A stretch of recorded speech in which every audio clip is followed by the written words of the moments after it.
The Lord be with you. A reading from the Holy Gospel according to Matthew. Lord, be on my mind, be on my lips, and in my heart. On that day, Jesus went out of the house and sat down by the sea. Such large crowds gathered around him that he got into a boat and sat down. And the whole crowd stood along the shore. And he spoke to them at length in parables, saying, A sower went out to sow. And as he sowed, some seed fell on the path, and birds came and ate it up. Some fell on rocky ground, where it had little soil. It sprang up at once because the soil was not deep. And when the sun rose, it was scorched, and it withered for lack of roots. Some seed fell among thorns, and the thorns grew up and choked it. But some seed fell on rich soil and produced fruit 100 or 60 or 30-fold. Whoever has ears ought to hear. The disciples approached him and said, Why do you speak to them in parables? And he said to them in reply, Because knowledge of the mysteries of the kingdom of heaven has been granted to you, but to them it has not been granted. To anyone who has, more will be given, and he will grow rich. From anyone who has not, even what he has will be taken away. This is why I speak to them in parables, because they look and they do not see, and hear and do not listen or understand. Isaiah's prophecy is fulfilled in them, which says, You shall indeed hear, but not understand. You shall indeed look, but not see. Gross is the heart of this people.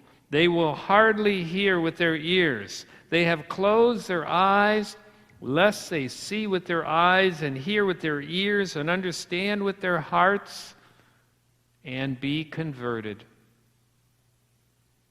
And I heal them.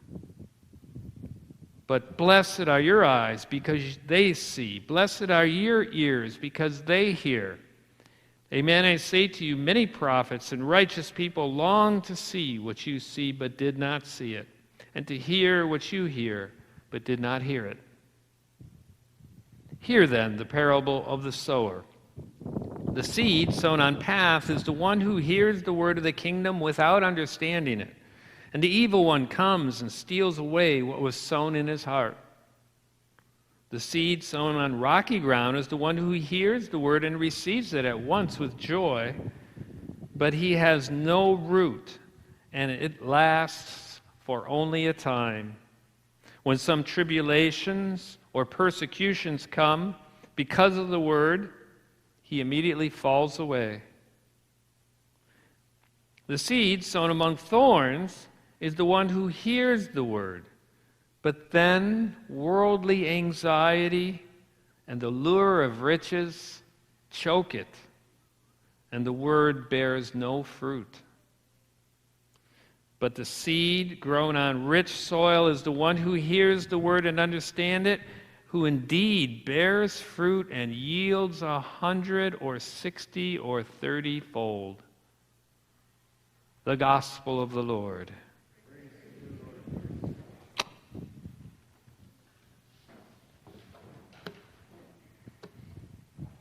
Whoever has ears ought to hear. I know you all have ears. You know why? Because that's what's holding your masks up. But do your ears hear?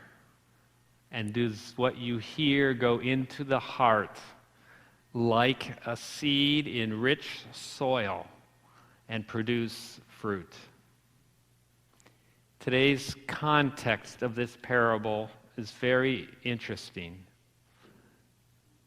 Jesus has just been in battle with many people in his ministry who were rejecting him, and he was in conflict.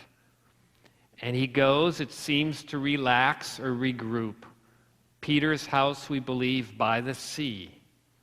And he comes out in the morning with his cup of coffee and sits down by the sea. Now, I just made that one up, right? Okay. And then suddenly a large group of people do come to him.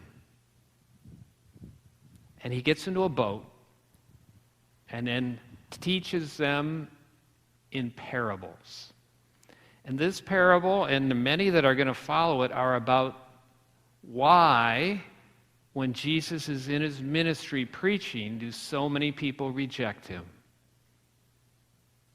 In a way, he's trying to understand that, but he's God, he understands it, but he's explaining it to his disciples. And the answer is because in order to listen to the message of Jesus means that we'll have to change our hearts. We'll have to open our hearts. We'll have to admit that we're not God, that we don't know all the answers, and that we depend on another, and that other wants us to do something with our lives, not just whatever we want. That other wants us to love, to lay down our life for others, to listen to others, to empathize with others, to walk in their shoes, to do what he did, to love them and bring them to God's love. That's what being fruitful really means. And so, Jesus speaks to us in parables. This parable and all the parables are rich treasures that we're meant to wrestle with. We're meant to meditate on. If we simply just listen to this parable here at Mass and walk away, and listen maybe to a little bit what Father Paul says, we're like that seed that fell on the path and didn't really receive it. It'll be gone tomorrow, probably even much sooner. But if we chew on it, meditate with it, try to understand what part of our lives it's speaking to and what God is calling us to, it has a chance to produce fruit. And so, on a very personal level, this gospel and all the parables challenge us to pray daily with them, to put yourself into scene, to wrestle, try to understand, and ask yourself what part of my lives are at each part of this stage. What's choking my fruitfulness? What anxieties? What pursuit of riches? Are my roots deep enough? Do I really understand my faith, or is it something I was taught as a child and I just repeat the words? But if someone really questioned me, I wouldn't be able to explain it, and then I'd probably realize and think maybe, oh, this isn't true after all. It doesn't make sense. But it does. But you got to work. And so, God's challenging us to allow his word to penetrate into our hearts, to produce fruit, to be converted. And that's hard. And that's the reason why Jesus got killed, because that's so hard of a message. People didn't want to hear it. And so we too have the same challenge. Do we want to hear, or do we want to reject the message of Jesus?